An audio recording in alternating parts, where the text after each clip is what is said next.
Donc, on va commencer, si vous le voulez bien, par notre premier conférencier. Il s'agit de Peter Brown, qui est de l'Université McGill au département de géographie. C'est une personne qui a beaucoup réfléchi à la relation entre les humains avec l'environnement et avec l'eau. Et il va nous proposer sa vision de cette relation-là. Monsieur Brown, Mr. Brown.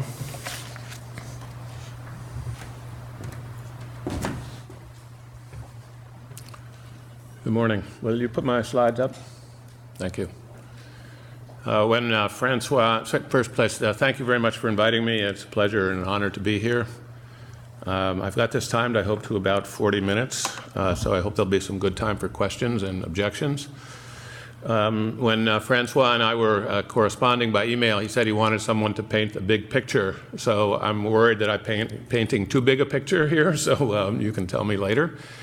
This is, what's on the screen is A Starry Night by Vincent van Gogh, and so what I'm going to talk about is the human place in the universe a little bit, and what that has to do with water security. So it's a pretty big canvas here, and I hope I can make it work. Basically what, a little bit emboldened by a comment I came across in the New York Times a few days ago, said Western culture is a slow motion train wreck. And so I don't think that's right, because I don't think it's slow. And so I'm going to try to show what water security would look like if you formulated an ethic without reference to the main structural underpinnings of Western culture. So that's the agenda, and I hope I can make it work in the time allowed. So here's an outline of what I'm going to talk about. I'm just going to say why narrative is essential to the human situation. I'm going to talk about the principal underpinning of the Western narrative, Judeo-Christian metaphysics and theology. I'm going to try to show why this particular framing has led to many disastrous consequences. Talked a little bit about an alternative worldview that has emerged from contemporary science, particularly in the post-World War II period. Fifth, why higher education is complicit in the decline of Earth's life support systems. And then what an ethics would look like for the Anthropocene and how that would affect water ethics. And in particular, try to give an overview of Canadian performance relative to that ethic. So the two-world problem is a simple problem. So we have the capacity, probably coming from some evolutionary changes in the brain of maybe 65, 70,000 years ago, to form complex narratives. And one of the things that has allowed humans to become a dominant species on the Earth is this ability to have complex linguistic and mathematical symbols. And so the human brain got transformed into the human mind as a result of these evolutionary changes. And so the basic problem that narrative solves is, what's the relationship between the inner dialogue that we all have? We're all aware of our own consciousness and so forth, and that we think about things without other people knowing about what we're thinking and so forth. But we also need some systematic way to connect our inner world to the outer world, right? And so we come up with cultural and other narratives that basically serve to give us meaning and to place us in a context with respect to the universe, with respect to other people, with respect to the Earth, and so forth. And what has happened in the years of say the last 12,000 years or so, the meta-narrative that has been mainly carried on in religion has been gradually displaced over the last 4 or 5 centuries by a meta-narrative based on science. For reasons that I'm going to get to later, many of the disciplines that we teach in universities, such as the ones I've taught at, have not made the transition from a religious meta-narrative to a scientific meta-narrative. And I think this is a source of considerable difficulty. So I want to talk about why I think the Western narrative has failed. and has led to a series of very undesirable consequences. And I'm going to rely on a really excellent book by Carolyn Merchant, who's a professor at UC Berkeley, called Reinventing Eden, The Fate of Nature in Western Culture. And to get it down to a sentence, I mean, the argument is that Western culture, the goal of Western culture, looked at through this lens I'm about to give you, is to digest the biosphere. This is an undesirable goal with undesirable consequences. So I just want to give her her main, let's see, I have to go back here, sorry. Her main argument here. So some of the features of Christian cosmology is the 2 commandments replace the 10. God has a special interest in humanity manifested through Jesus. And if you think about the Lord's Prayer, the first line of the Lord's Prayer, Our Father who art in heaven, I think there's a clue to why things may be going off the rail there, right? Because the sacred is somewhere else. Sacred is not on the earth. The earth is looked at, reasons I'll get to in a minute, as in a fallen state. In Christian, but not in Hebrew theology, as far as I know, there is a possibility of an afterlife. We are thought of as being located on the great chain of being, that is, with an arrangement of moral value, with God at the top and rocks and the earth and so forth at the bottom. So anyway, here's just a picture. This is from Hotel Dieu in Beaune, France. This is a picture of guarantee of the afterlife through good conduct. And if you look at the right-hand side of this, you can see what it means to go straight to hell. And then this other idea, which is a very important idea, is that there's a hierarchy of values, and which I think are quite misleading. Some of the difficulties of this narrative are well illustrated, I think, in this painting that I came across in the National Gallery in Ottawa, just on an exhibit. So on the extreme left of the painting is man being created in God's image. In the middle is the creation of woman, derivative from and in the narrative subordinate to man. And then in the right-hand side is the depiction of the fall. And if you probably can't see it from where you are, you can see that Eve has 2 faces, and one of them is placed on the body of a snake. So in this narrative, God makes man has his image, and he gives the world to men and the sons of men. And in the fall, this is Thomas Cole's Expulsion from the Garden, painted around 1820. In the story of the fall, humans are removed from paradise and pushed into a hostile and difficult wilderness at best. And so it becomes in the Old Testament narrative, it's not only that humans fall, but that nature itself is degraded, right? So the world becomes not the perfect thing that God created, right? But something which is in punishment for man's transgression, something which is itself also in a fallen state that needs reclamation. And if you, so I'm originally from the United States. In the United States, we have an organization, it's part of the Army Corps of Engineers, I believe, called the Bureau of Reclamation, right? The job of the Bureau of Reclamation is to take land that is regarded as useless and fallen, such as swamps and so forth, and turn them into something useful to humans. So what happened, according to Carolyn Merchant, in the starting at about the 15th or 16th century, this underlying narrative became coupled to 2 other narratives, right? So this is a very famous quote from Francis Bacon. And so the scientific narrative here is being connected to the underlying narrative of the fall.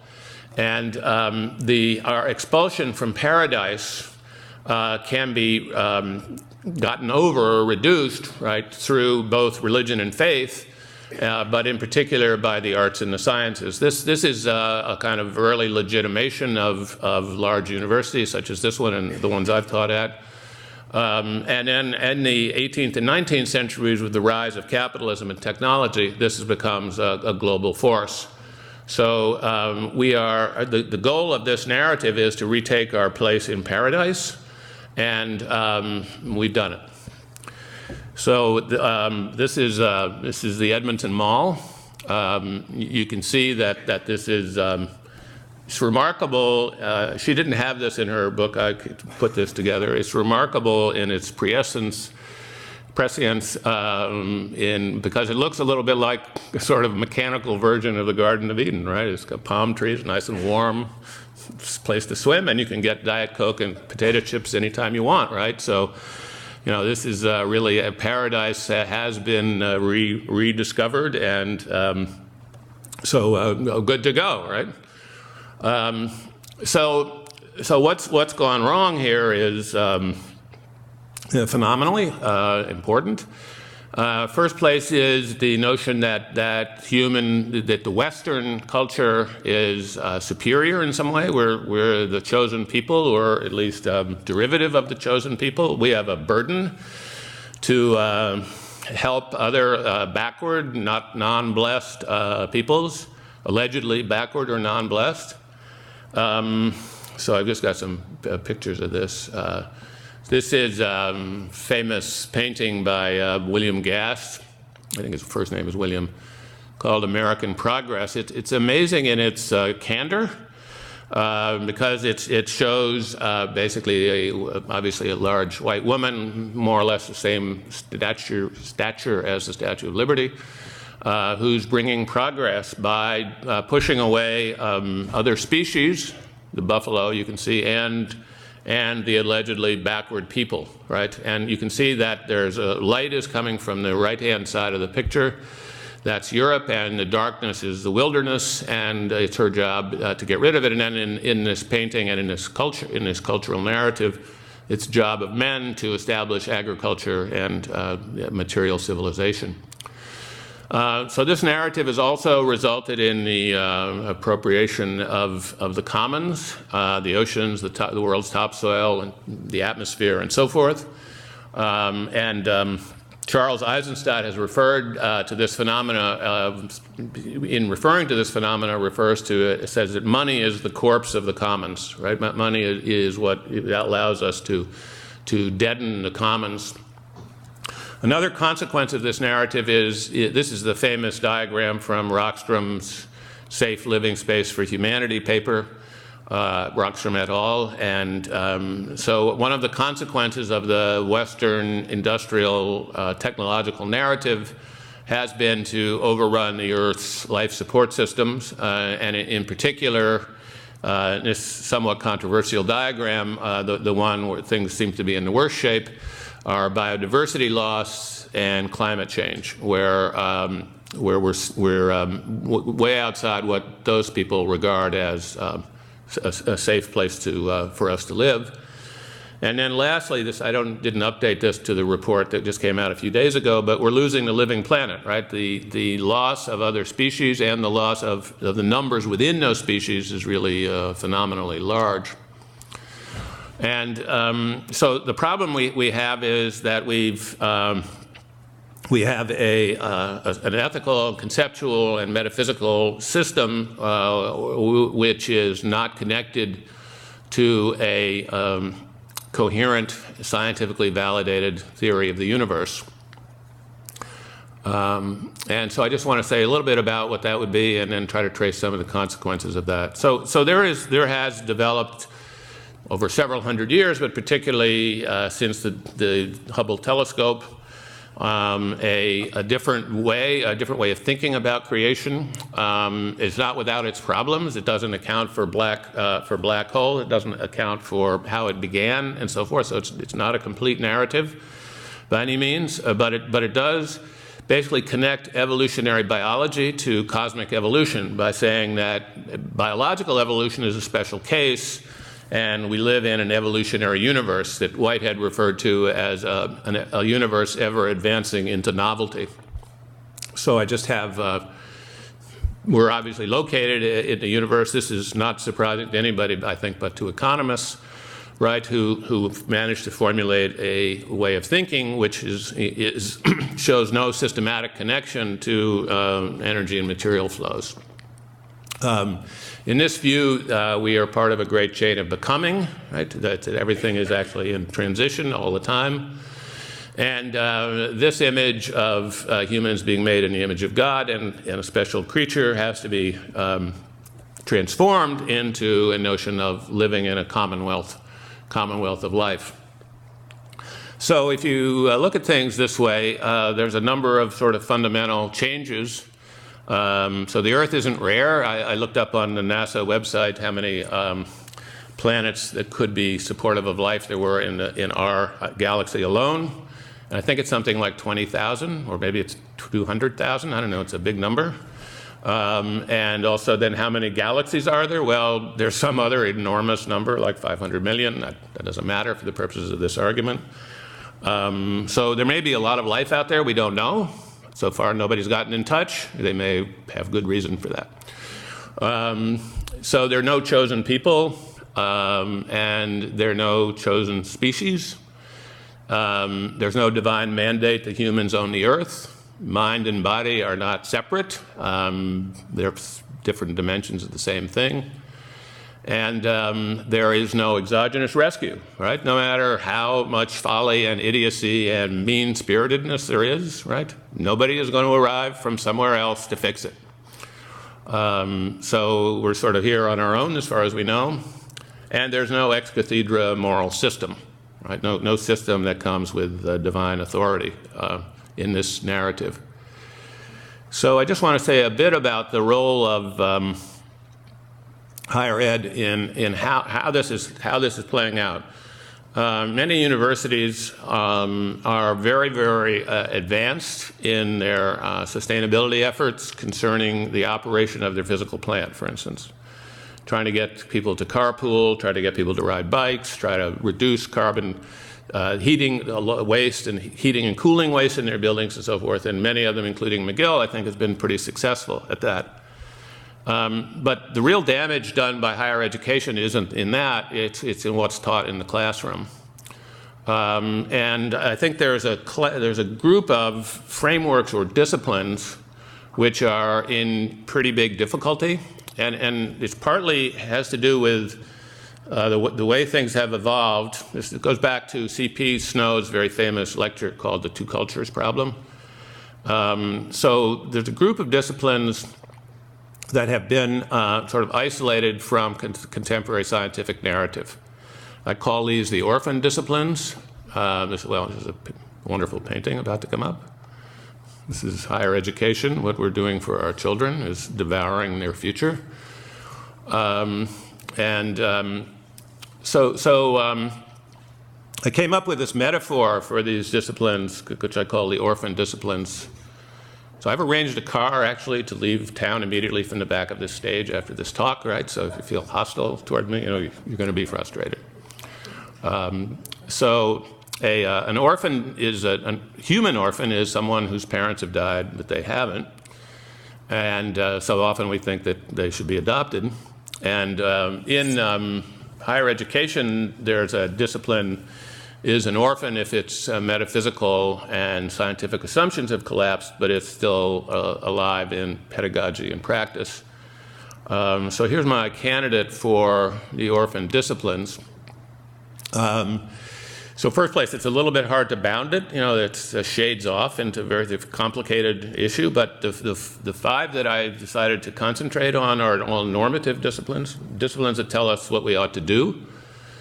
And in my view, these are economics, finance, law, governance, and ethics. I'm leaving out religion, it's too complicated. These are ways of mediating our relationship to the world, which are systematically ungrounded and misleading.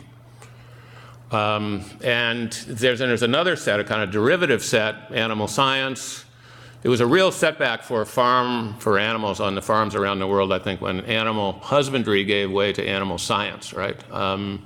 If you read books in animal science, there's hardly any concern for the well-being of the animal, except whether it has an economic consequence for the owner.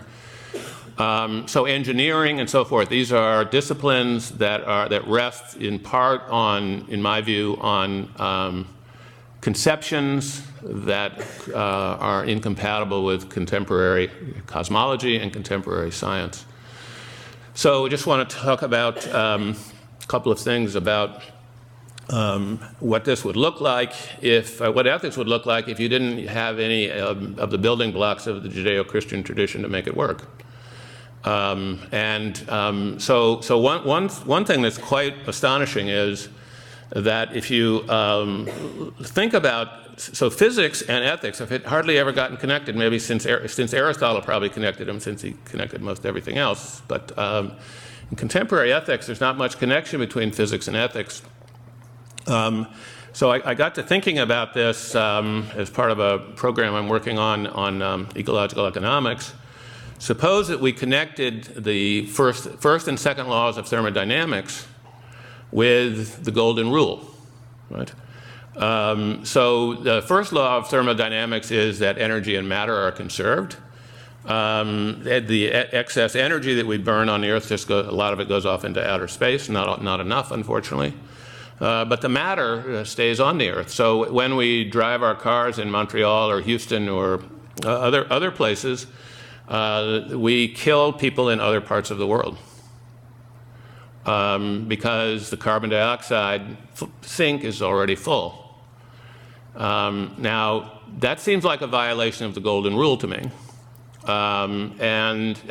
Because do unto others as you would have them do unto you doesn't seem compatible with killing people gratuitously. So there's a deep problem here with liberal theory in general and liberal societies in particular, because there are no, on this kind of a view, there are no, or there are only few purely self-regarding acts, right? Things that affect me alone. So the foundations of liberal societies go back to at least to many documents, but two important ones are John Locke's Letter on Toleration, written in around 1680 something, and John Stuart Mill's On Liberty, written in the middle of the 19th century. And Locke says that the state has no legitimate interest in my religion. That's a relationship between me and God. And Mill says that I may do anything I want, provided it's not harmful to another. But it's very hard to find whether there are any such acts, right? Particularly in a very energy-intensive cultures in which we all live. So I think it follows from this that liberty cannot be, I'm American and it annoys me more than maybe most people. Liberty couldn't possibly be the basic value of society when you look at it this way, right? Because we're fundamentally embedded in processes and our actions are embedded in processes that affect everyone else unavoidably, right? So I think it follows from this that the morality of an action depends on the state of the system in which it occurs. And so in a particular global crisis in which we're now immersed, there are no unqualified rights to consumption or reproduction in a world that's already full. So just the last couple of slides. What would we do in starting from an evolutionary point of view? Well, first I think we take Thomas Berry's argument that what we seek is an ecozoic relationship with the planet, that we should move from the idea that the primary human-Earth relationship is one of property to the notion that the right relationship between Earth and humans should be mutually enhancing. What's good for us should be good for it, and so forth and so on. There's a famous painting called The Drafting of the Declaration of Independence, painted in about 1830 So Declaration of Independence was drafted in 1776 by Thomas Jefferson, Benjamin Franklin, and John Adams. And in this painting, Jefferson is standing, and the other two are sitting, if I recall correctly, and there's a lot of scraps of paper on the floor showing that they've been discarding ideas. But I think the problem is that not all of the mistakes got to the floor. Some of them got into the document. And one of them is this notion of property that is so centrally grounded in American culture. So much is made of the fact that Jefferson was a slave owner. More is made of the fact that he had one of his slaves was his mistress. But nothing is made of the fact that Jefferson enslaved the entire world by making it into property. So there's a entirely different way of looking at things. I think from an evolutionary perspective, you're sort of driven to it. So I tried to come up with a way of thinking about ethics that didn't require any premises from the Judeo-Christian tradition. And so this is what I came up with. A membership is the notion that we're members of communities, of co-evolutionary communities, which are cultural communities, biological communities, communities made up of rocks and streams and trees and birds and graveyards and things like that. Secondly is householding, that we have an obligation to care for where life is, to take care of, so it's just the metaphor is, we should keep our house in order so that our family can thrive, but our family is, in this view, much broader than humans only.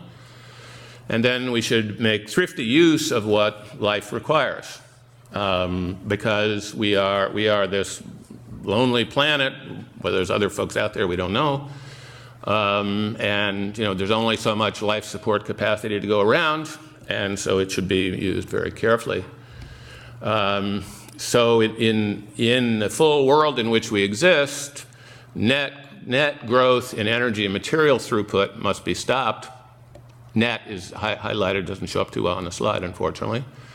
And ecological space for humans and other life in need is required. So we need, in the industrial, wealthy countries, we need to move from a goal of economic growth to economic degrowth, or to lowering levels of energy and material throughput.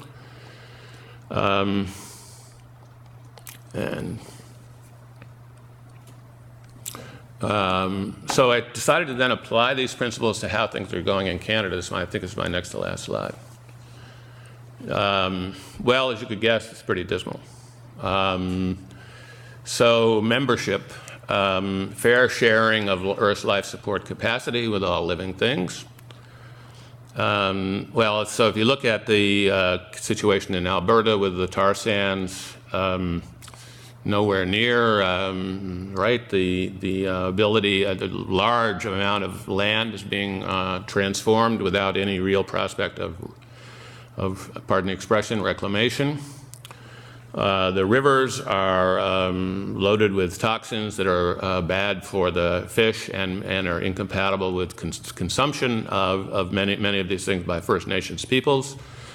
The spread of just cancer and other diseases in these regions is matter of grave concern at the least. So I don't think I'd give a low grade to that. So about householding. So I took a look thinking about Montreal. So it's said, I don't know if this is true, but it's some 40% of the water that's in the Montreal system actually doesn't make it to the faucet. Also we don't have advanced sewage treatment in Montreal. There's a lot of prescription drug derivatives in the St. Lawrence River at this point, and there are little nanoparticles from cosmetics that are attractive, that attract compounds that are dangerous to fish and other creatures that live there. So don't do so great on that. And then on the thrift criteria, the use of water in tar sands and other places to support irresponsible economic growth in a full world must be stopped. We're already taking more than our fair share. So it's my last slide. So the use of the Earth's life support capacity is unjustly distributed, and those nations with the largest footprint, such as Canada, I think Canada is number 11 on world per capita footprint, have an obligation to live within their share by reducing population and/or consumption. And lastly, water security, in my view, should be coupled with population reduction efforts through reproductive health programs for men and women, both in industrial and non-industrial countries. Thank you very much.